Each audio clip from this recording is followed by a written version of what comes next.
So for this video, we're going to talk about making our own smoothies. Making your own smoothies can be lots of fun for kids. I know that this is probably the first thing that my daughter got involved with in terms of being in the kitchen, because I think she was about 1.5 years old, and she loved just pouring the ingredients into the blender. And as she got older and had better hand-eye coordination, she loved pressing the start button on the blender. So this is also a great activity for kids to do. For example, if you're looking for an easy snack to have, a nice healthy and easy snack to make with your kids, or you can even just pre-make them. And these would be great for breakfast, as part of your breakfast as well.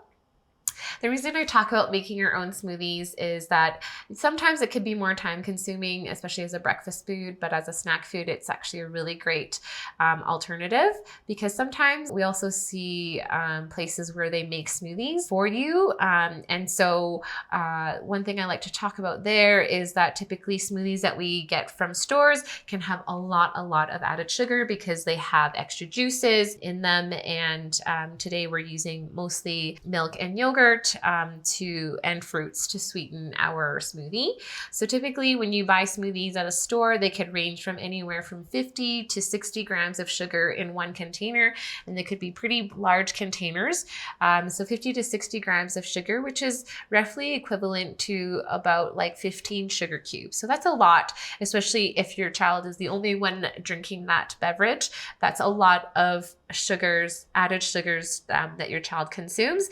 And whereas if you make your own smoothies, you're less likely to add as much juice or sugar or like honey or other sweeteners to the smoothies. And so that typically when you make your own smoothies, the sugar content is around 20 grams of sugar, which is still quite high, but typically depending on the fruits that you choose to put in your smoothies, it tends to be a little bit higher in fiber too. So 20 grams of sugar is probably equivalent to about like 5 sugar cubes compared to like the 15 sugar cubes that you would get from a store-bought smoothie. Right? So let's get started on making. So first, we pour the liquid in first. So typically I would use milk. So you could use cow's milk, coconut milk, like unsweetened coconut milk or unsweetened almond or soy milk. It's totally up to you. And then we would just pour. So depending on how many people you're making it for, if it's about 2 people, I would pour maybe about 500 mils of milk in there. And then we would add the yogurt.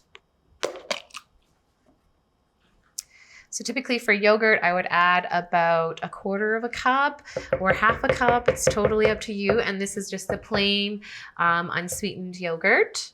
So I would add that. All right. Cover that back up.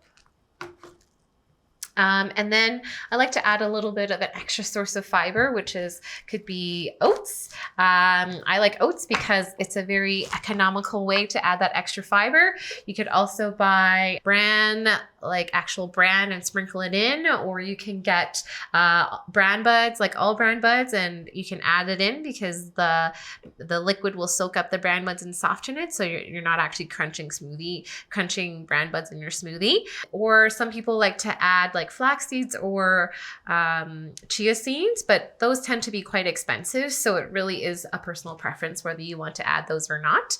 But for me, I usually just take a handful of oats, like raw oats like this. These are quick oats. And then I would just sprinkle them in there. Close that back up. So now that we've added our oats, then we're gonna add the fruit. So first we're gonna add bananas. It's always good to start with the non-frozen fruits first before you put the frozen fruits in. I find that my blender gets stuck sometimes. So I added the banana, 1 banana. And then today for the other fruits, I have some mixed berries and some mangoes. These were all frozen, and it's always definitely cheaper to buy frozen fruits when they're not in season. And so we'll add these in. So about 1/4 to 1/3 cup of the berries, and then around 1/3 cup of the mangoes as well. So just because it's a smoothie, we also have to be mindful of the amount of fruit that we add in as well, because once they're blended, fruits can all have their own natural fruit sugars as well, which are perfectly fine. But we also have to be mindful that typically not many people would eat this much fruit in one sitting. So if you're going to drink it, we also want to be mindful that the portion sizes of the fruits are in a good size as well. All right. Okay. So now that we're done adding the fruits, we can start blending it up. And if you would feel adventurous and would like to add things like avocados, that would be a great addition as well. If you have a food processor, you can add one full avocado and a little bit more frozen fruit, and you can make your own healthy ice cream. And because that consistency won't actually be a scoopable ice cream, but it's thick enough that kids love it, or you can freeze it in your freezer before you eat it. But sometimes it's super delicious to add one full avocado into your food processor or your blender, maybe even some cocoa powder, and make a delicious, we call it like an avocado ice cream. All right, so we're gonna blend this up here.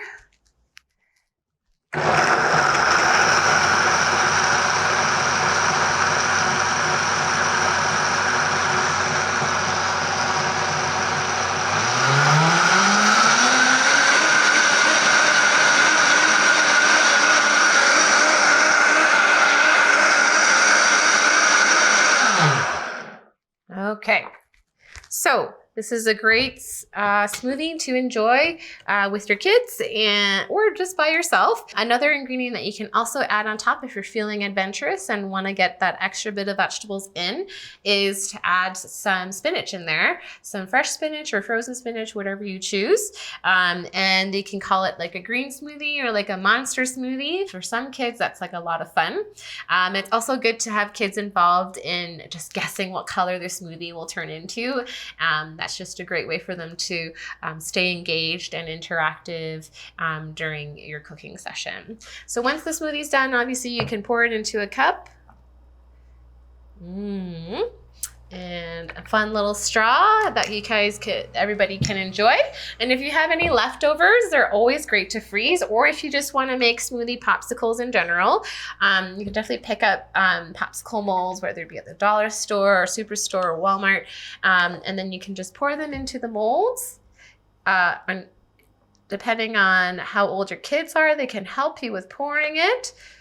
And then freeze them, and they make excellent popsicles for the summer or whenever you feel like a popsicle. And you know exactly what went into these popsicles, and you know that it probably has a lot less sugar than ones that you buy in the store. So those are great ways that you can turn smoothies into a drink or a dessert.